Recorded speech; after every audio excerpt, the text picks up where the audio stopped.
सबको जय मसीह की। आज का सुंदर दिन देने के लिए परमेश्वर को बहुत बहुत धन्यवाद देते हैं। प्रार्थना करेंगे वचन के लिए। महान अनुग्रहकारी पिता परमेश्वर, आज जो मन्ना देना चाहते हैं प्रभु जी, आज जो नया देना चाहते हैं वचन से, अपने अपने पवित्र वचन से आप सिखाएं हमें और समझाएं। हाँ मेरे यीशु मसीह, सारा गौरव आदर महिमा आपको देते हैं। उद्धारकर्ता यीशु मसीह के नाम से मांगते हैं, आमीन। आज वचन पढ़ेंगे लूका 9 अध्याय उसका 25 पद। यदि मनुष्य सारे जगत को प्राप्त करे और अपने प्राण खो दे या उसकी हानि उठाए तो उसे क्या लाभ होगा।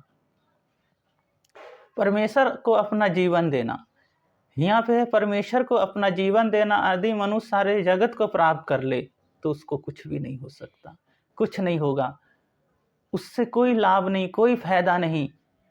उससे जगत को प्राप्त कर ले, धन कमा ले, पैसा इकट्ठा कर ले, उससे कुछ नहीं होगा।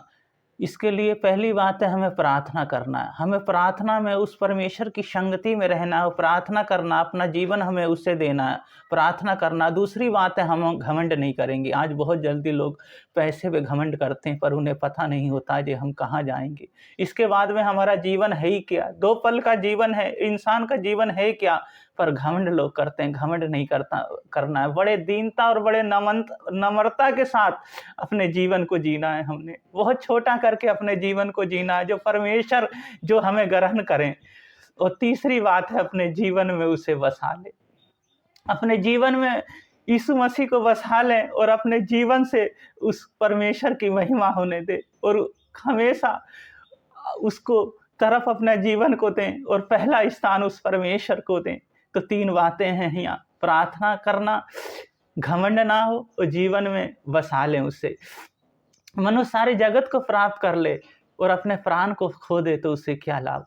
मनुष्य सारे जगत को प्राप्त कर ले और हानि उठाए तो उसे क्या लाभ। मनुष्य नरक में चले जाए उसे क्या लाभ, उसे क्या लाभ होगा। उस नरक में जाके परमेश्वर के पास जाता है तो अपने प्राण को बचाता है। अपने प्राण उसके खोने नहीं पाते हैं।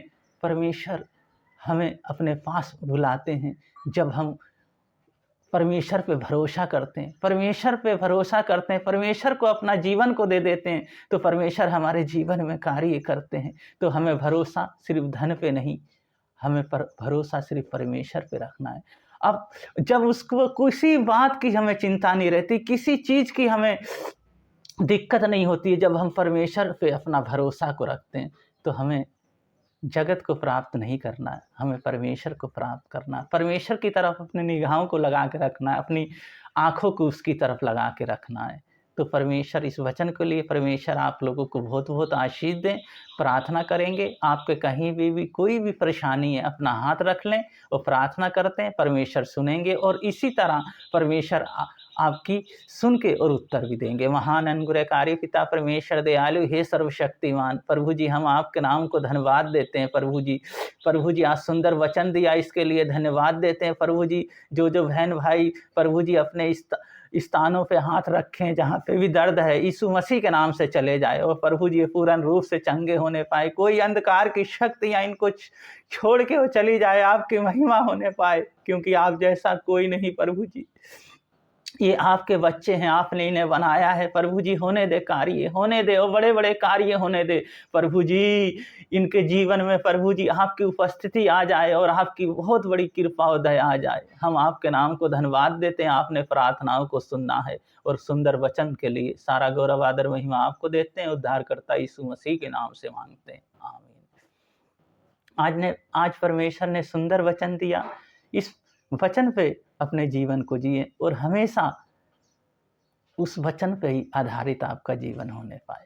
अपना जीवन उस परमेश्वर को दे दें, प्रार्थना करते रहें और हमेशा दीनता नम्रता के साथ रहें, जीवन में उन्हें बसा लें। जब हम उन्हें जीवन में बसा लेते हैं, परमेश्वर हमें भी किसी बात के लिए फिर घटी नहीं होने देते। वही तो परमेश्वर हैं। आप हमेशा उत्साहित रहें, हमेशा हंसते रहें। शैतान का एक ही कार्य है हमेशा रोते रहें, पर मसीह लोग जो होते हैं हमेशा हंसते रहते हैं, हमेशा मुस्कुराते रहते हैं, हमेशा आनंद में रहते हैं और उस अंधकार की शक्तियों को डांटते रहते हैं, दुष्ट आत्माओं को डांटते रहते हैं, प्रार्थना करते रहते हैं। परमेश्वर उनको उत्साहित करते रहते हैं, आनंद करते रहते हैं, क्योंकि उनके अंदर से वो परमेश्वर की सामर्थ्य निकलती है, जो कोई उनकी बातों को सुनते हैं पर उनका जीवन बदल जाता है। इस वचन के लिए परमेश्वर आपको हमेशा बढ़ाएँ और आशीष देते रहें। फिर मिलेंगे अगली बार, इसलिए परमेश्वर को धन्यवाद देते हैं। सबको जय मसीह।